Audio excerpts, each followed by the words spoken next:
I'm just excited to be able to share a really positive, progressive vision. I'm actually the person that's had the most experience working with Congress. The race to replace U.S. Representative Jim McDermott in Congress is one of the most closely watched contests this year. Pramila Jayapal did twice as well as challenger Brady Piñero Walkinshaw in the August primary. Can she maintain that lead in November? What I bring to this is the ability to build movements. Both candidates weigh in. I have been the most effective candidate in the state legislature. Have a good day. Who will voters send to Washington, D.C.? Two Seattle progressives battle it out next on City Inside Out.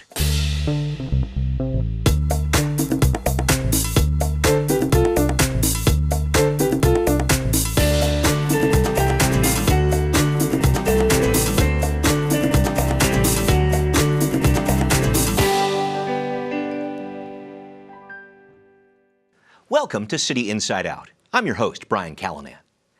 It's a fight between two rising stars in the Democratic Party in the race to replace retiring U.S. Representative Jim McDermott. Pramila Jayapal and Brady Piñero Walkinshaw are running to represent the 7th Congressional District.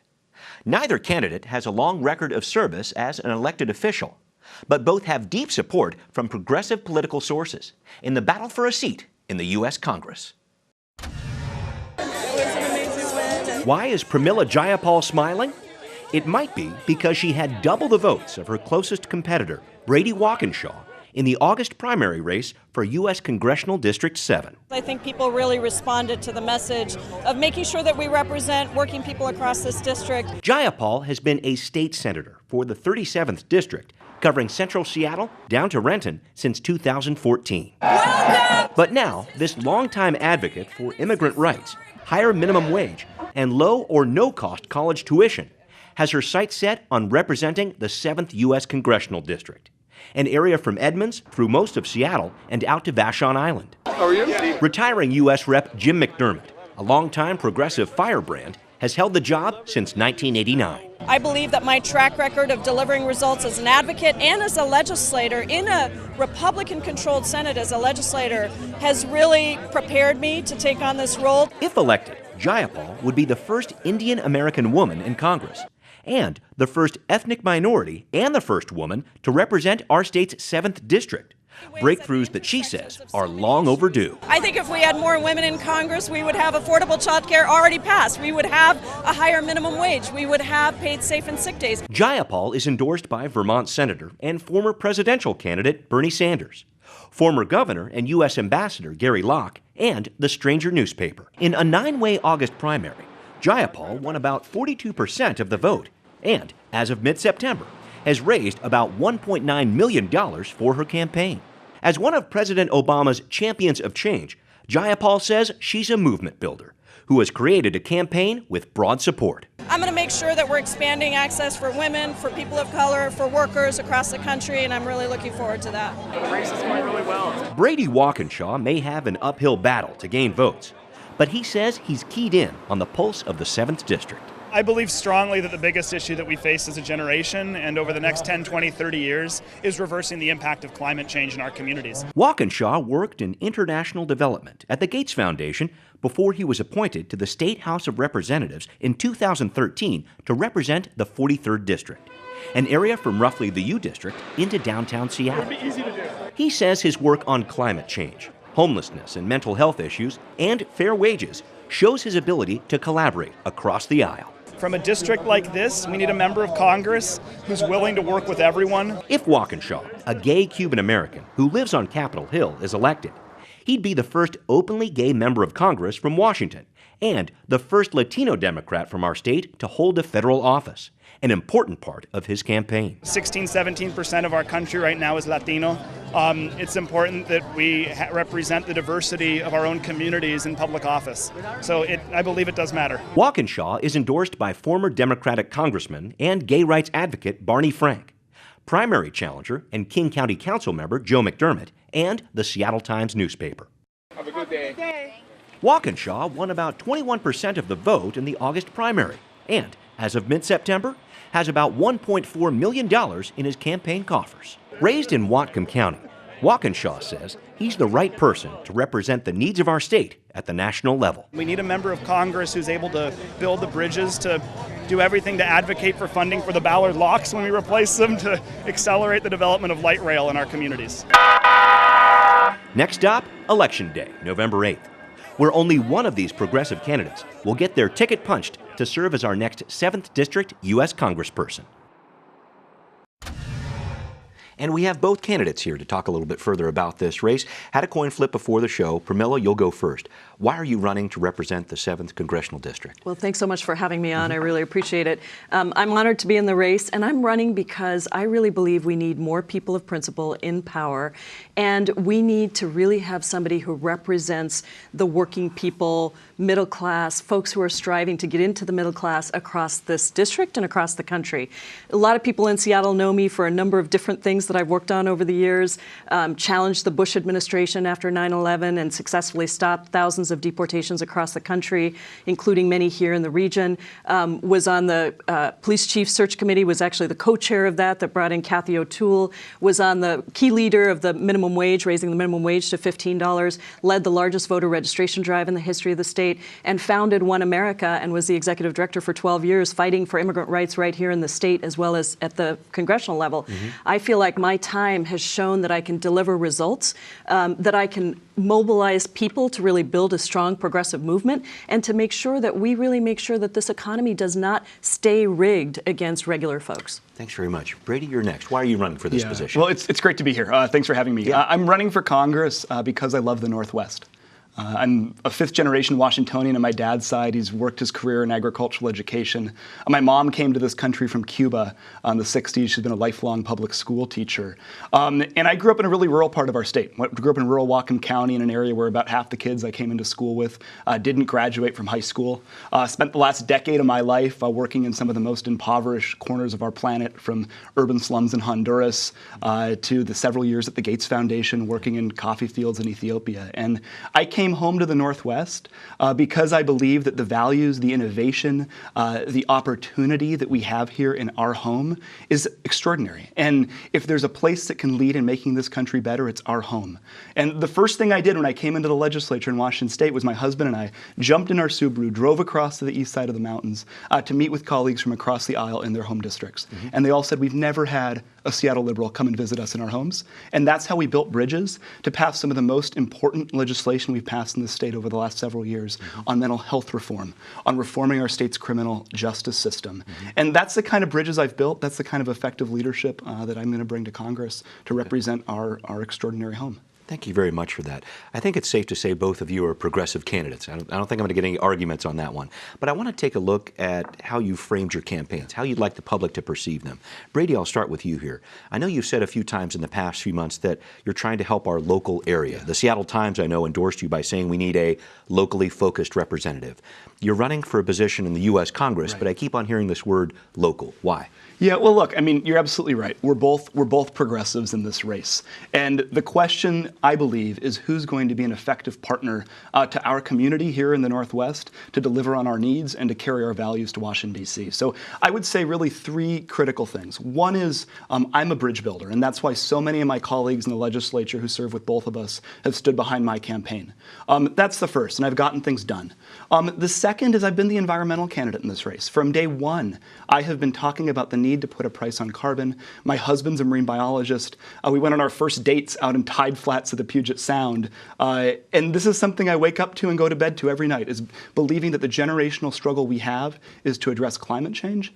And the third issue that I've just been focusing on and campaigning on is that we are an extraordinary place in the Northwest, and we have this opportunity to have a member of Congress who carries our values that we have here to our country, and does that in a way that embraces all parts of our community, and does it effectively. Fair enough. Pramila, how do you see this balance between local and national? I know you've worked on local issues, you've worked on national issues too. Do you have a different approach than Brady does when it comes to what it means to represent the 7th District? Well, I think there's no question I've built a national name for the work that we've done here in Seattle, and I think that's actually a really great thing, because We have been at the forefront of some of the most innovative ideas in the country. Our immigration policy is some of the best in the country. Our refugee policy, some of the best in the country.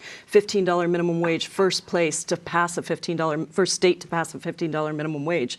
So all of these things are critical. Paid safe and sick days, worked on that here in the City Council. Now it's a national priority. So my ability to both deliver results locally, but also to build the name for this area and this region on critical issues is really important. Secondly, I would just say I think that the local-national distinction is interesting because so many of the issues that we're working on are national issues. Economic inequality, immigration reform, federal issue deeply affects our state.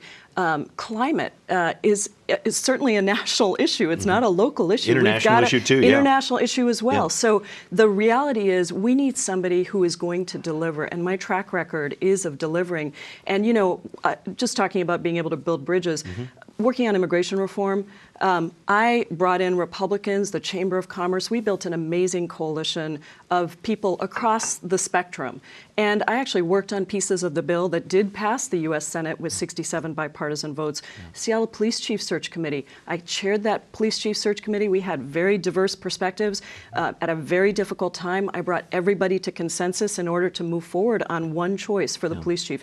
Lots of experience doing that. Thanks very much for that. I want to move on to another topic here. You've both raised a lot of money and endorsements for your campaigns here. I'd like for you to tell us where that support is coming from and what that says about your campaign. Pramila, please start. Yeah, I'm really excited about the fact that we're actually taking on electoral reform and campaign finance reform right here in this campaign. So we have 40,000 donors who have contributed to our campaign. Average contribution is about $25. And we have people from all over the country who have contributed. But I will say that our campaigns have raised about the same amount of money locally in terms of absolute dollars. We've just raised more money, so the percentage is a little bit smaller, but we're thrilled about how we're doing this campaign because I really believe we need campaign finance reform. I believe we need to have public financing of campaigns, and we need to stop the influence of huge money in politics. And my campaign is really funded by regular people who want to make a difference, want to make sure that there's somebody that represents them. Brady, your thoughts on this? Yeah, no, it's a great question. So I think when you look at the endorsements and the coalitions that I've built up in this race, we have 4 local mayors in the district behind our campaign. We have a majority of the Seattle City Council now endorsing our campaign. We have city council members from Edmonds down to Normandy Park behind our campaign. I think that local coalition speaks to what I've been putting at the center of this campaign. We need a member of Congress who's going to be able to grapple with and deliver on the local issues we face.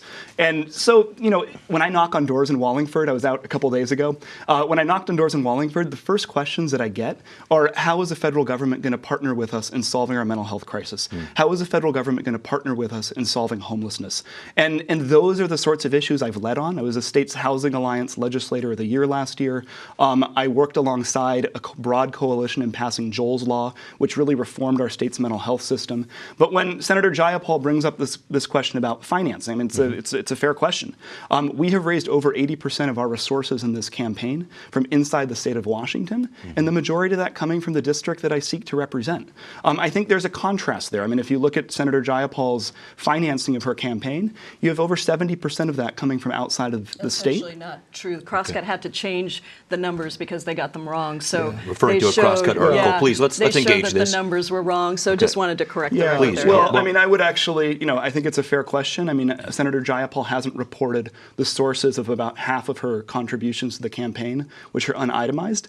So, I mean, if you actually report all of the money you've raised, I think you would see that you would probably have that trend. So I would ask you if you would consider reporting all of your campaign contributions. We have 40,000 contributions, and a huge amount of them are those unreported ones because you don't have to report under $200. Right. So I think that's a fabulous thing, and I'd be happy to send lists and lists of people across the country who have supported the campaign. I think the real issue here is who's representing the voters and who do voters feel represent them. Who are the people who are on the ground? 41 labor unions we're up to now that have endorsed me. Sole endorsement of the King County Labor Council, sole endorsement of the Washington State Labor Council, sole endorsement of the King County Democrats, sole endorsement of every single women's group. But most importantly, is the voters. And we are thrilled that we got 42% of the vote in the primary. And in fact, in Representative Walkinshaw's 43rd legislative district, we took 50% of the vote in his own district. He took 29%. So I think the question is, voters want to know who is actually going to deliver for them, who's going to speak out for them, because the reality is we've got fossil fuel companies, huge corporations, running government. And my belief is, and yesterday I was at the kickoff of an apprenticeship program, pre-apprenticeship program at the Iron Workers. It was part of legislation. I got funded $5.25 million that we're investing into real jobs for people right here on the ground. That's the kind of thing voters want to know that you're going to deliver. And they want to know you're going to stand up against the rhetoric of Donald Trump and all those other right-wing politicians that are out there. Out of fairness, I want to make sure that I offer you some time on this whole endorsement issue or whatever, just to close up this topic. Sure. I mean, there are a lot of groups that have endorsed both of us in this race. What I'm most proud of is the fact that about 36 members of the state legislature now who serve with both of us have stood behind our campaign. A majority of the Seattle City Council has stood behind our campaign. Local mayors from Mukilteo to Edmonds to Lake Forest Park to Normandy Park have stood behind our campaign. And I think that's because the message that we've brought out has really been around local partnership and the idea that the crises, I get out of our apartment on Capitol Hill and I walk a couple blocks to Victrola to get my coffee in the morning, and I see 5 people who are experiencing homelessness. And that has to change. And that's because through the course of my whole life, we've seen a federal government that's been systematically pulling back its investment in addressing these local crises. Thank you very much for that. I'm going to move on to another topic here, which I think is a major difference between your campaigns, and that's your stance on I-732, the carbon tax initiative that's on the ballot in our state. So this measure would lay a new tax on carbon emissions and would cut sales tax and business taxes in the process. I know Jim McDermott, the outgoing representative of the 7th District, supports this measure. Brady does too, but Pramila, you do not. Why? I don't, and I actually join the majority of progressive groups who are not supporting the measure. The Washington Conservation Voters, our premier environmental group here in the state, not supporting the measure. WEC, their environmental council, is not supporting the measure. The Sierra Club has officially not endorsed the measure. There are a number of groups that have said this is not the right measure to go forward, not because we don't want a price on carbon. We absolutely do. But we have to make sure that when we put that price on carbon, that we are actually targeting any investments into the communities that are most disproportionately affected. And while I laud the people who gathered the signatures and put the thing on the ballot, you have to develop this and you have to take on the issue of climate change with a movement. And I think that is what I've been able to do time and time again, is build a movement of all of the folks that are going to need to be at the table. And I'll tell you, if we don't do that, we are not going to succeed. The reason that we succeeded at Standing Rock with the pipeline is because there was a movement of people that came together. I'm really proud to have been endorsed by the Lummi, by the Muckleshoots, by the Suquamish, by folks who are directly affected by the disproportionate burden they bear of climate change impacts. And so if we're going to move forward on climate change, we must do it in conjunction with everybody. And I think all the major environmental groups in the state have agreed with that. The King County Democrats have agreed with that we need to make sure that people that are most affected are at the table. That is the approach I'm going to bring to everything I do. I'm not going to just put something out there and say, hey, this is a great idea, it's my idea, and I'm going to make sure that it gets done the way I want it. I'm going to bring people to the table to really come to a conclusion. Fair enough. Brady, I know you said earlier in the show climate change is your top priority. You support 732. You've heard some of these criticisms. I know you've heard the local Sierra Club saying they don't support it. I wanted to talk about 732 and why you think it's a good idea. Sure. Look, I actually share a lot of the views that Senator Jayapal just expressed. It's an imperfect initiative, but sometimes we make choices on this is the issue that we were facing right now. This is the opportunity to vote for something that I believe would put a price on carbon. And as we kick the ball further down the road, the climate's changing very quickly, and I believe that not putting forward something that would put a price on carbon is kicking the ball further down the road. And do we need to bring everyone to the table? Absolutely. Am I critical of aspects of 732? Absolutely. But I do believe that I've said publicly that I'll be voting for it, and it's because this is the initiative that will be on the ballot. The longer we wait on climate change, the worse that climate's going to become. Briefly? Yeah, let me just say that, it troubles me to say, well, it's imperfect, but we should move forward. I mean, I think that is what people of color communities have felt for a long time, that people say, well, this is imperfect, but we're going to go forward. And in the end, they end up disproportionately burdened and bearing the brunt of it. And so I think it is actually dangerous to do that. I think we hurt our movement forward on addressing climate change and really building the coalition that we need to build.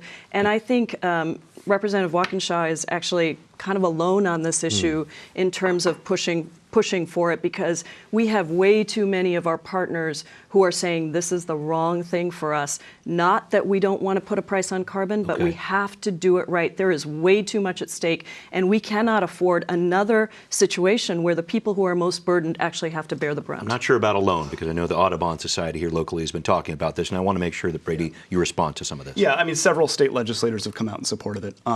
But I also, I believe that we're going to have this chance to pass a price on carbon. It is imperfect.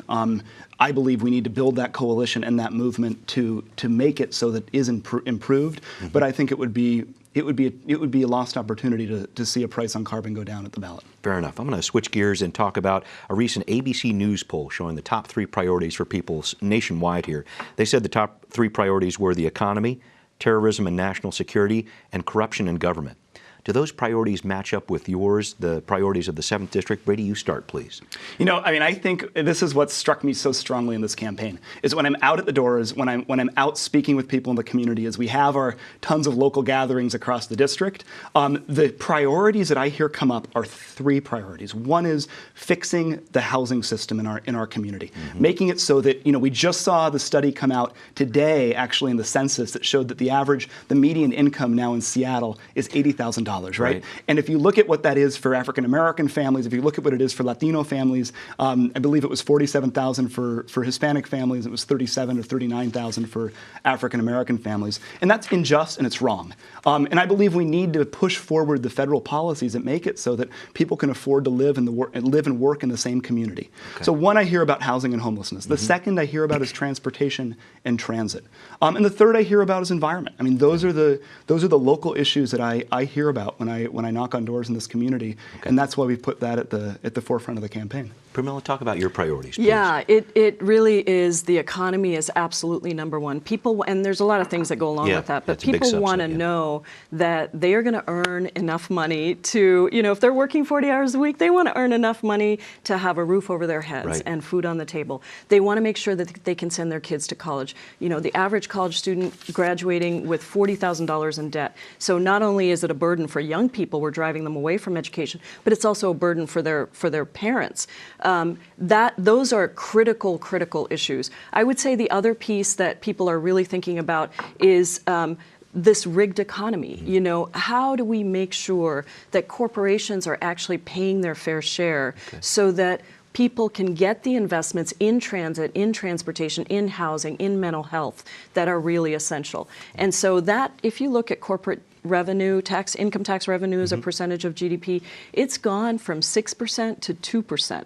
And so we really need to make sure we're stopping corporate inversions, that we're bringing more dollars back into the economy so that we can help regular people who are out there trying to make a living. Thanks very much for that. I hate to hold you to a minute on this, but I would like to squeeze in one more question here about your racial and ethnic backgrounds, because I think it's an important part of your identity, personally as well as politically here. And Brady, maybe I can start with you. Sure. Why is it important to have race, ethnicity, sexual orientation, too, at the forefront of your campaign? What does it tell us about the type of congressman you would be if you were elected? Yeah, that's a great question. We need to work to build a Congress that represents the diversity of our country, and that's full stop. I mean, what got me into politics a decade ago was the belief that communities that have been underserved for a long time deserve a seat at the table and need to be at the table, because that influences the type of results that we get out of our policy process. We need more women in elected office. We need more people of color in elected office. There are only 7 members of the LGBTQ community in Congress today. So I think that those are all very important things. I would be the first openly gay Latino ever elected to the United States Congress. So I think those are issues that actually reflect the policy outcomes, because it will shape the type of future that people will see, and it will also reflect the diversity that we have in our own communities. Prill, can I ask you to take a minute on this? And I wanted to point out, you're running in a 7th district that is 76% white. It's a very interesting footnote to this conversation, but talk about this. How does race and ethnicity inform your priorities as a leader? I'm really proud of our district for producing two candidates who really will broaden the diversity of Congress. But I think it's not only what our diversity is, it's what we've done. And I, as an immigrant from India, obviously I'm a woman, I'm a person of color, I'm a first-generation immigrant. We have way too few immigrants. I think there's only 6 people that are born outside the United States that actually serve in Congress, when a huge percentage of our population is born outside of the United States. But I really think that it's about what we've done. And it's not just my identity, but everything I've always done has been about making sure we bring the diversity of voices together, fighting for racial justice, fighting for immigration reform, long before it was popular, by the way, which I think is a part of what it means to be a progressive. You take up issues before they're popular, and you build the movement to actually make them popular. Thanks very much for that. It's time to wrap up the show. I can give you about 45 seconds apiece. Pramila, I'm going to ask you to tell us why you might be the best person for this job. Thanks. Well, I am so excited to be running for this position, and I will tell you that I think that what I bring to this is the ability to build movements and bring people together, not only two sides of the aisle, but even within the progressive community, even within the Democratic community, to bring folks together to actually come to solutions. And I've done that over and over again on critical issues, from $15 minimum wage to immigration reform. Number 2, I'm actually the only candidate that has real experience working with Congress, have done that for 15 years, have actually worked across the aisle, both in Congress and here in the legislature. And number 3, I think I am actually the only candidate that served in a Republican-controlled majority, which hopefully that won't be the case in November, but it may well be that we're in a Republican-controlled House, and I've got real experience at delivering. Thank you. 45 seconds, Brady. Absolutely. No, thank you for having us on. I mean, we're both progressives in this race, and that's what's been great about it. It's led to a really good substantive debate. But there are 3 things that really set me apart. One is I have been the most effective candidate in the state legislature by building bridges to really deliver. And if we look at mental health progress, if we look at reforms on housing, if we look at reforms on criminal justice, starting the state's work around responding to the opiate crisis, I mean, those are things that I've led on and actually delivered. The second that really sets me apart is that I've stood up as the environmental candidate in this race. I've been putting environment and climate at the forefront of this campaign from day one. And the third is that the type of leadership we need from this seat and from the Northwest is the kind of leadership that will be long-term and will deliver for the home that we live in, to make it more equitable, affordable, a transportation system that works for all of us, a housing system that works, and I'll be that candidate. So I would be really honored by the support of your viewers, and it's great to have the chance to be on here today. Thank you both for this discussion. We will be right back. I care about women's reproductive rights, drug rehab, police accountability, education and healthcare. Take a serious look at the homeless. We'd like to know what you think. Send us an email at contact@seattlechannel.org or find us on Facebook and Twitter and give us your feedback. Before we close today, it's time for our weekly Cio Poll. If you live in the 7th Congressional District, who do you plan to support this fall? Pramila Jayapal, Brady Walkinshaw, or are you undecided? We want to hear what you think. Cast your vote and send us your comments at our website, seattlechannel.org/cityinsideout. While you're there, you can watch our programs online anytime. Coming up next week, breaking down Initiative 732. This statewide measure is the latest effort to tackle climate change by imposing a new carbon emissions tax on polluters. So why are the Sierra Club and many business, labor, and social justice groups speaking out against it? We'll try to clear the air next week on City Inside Out. I hope you join us.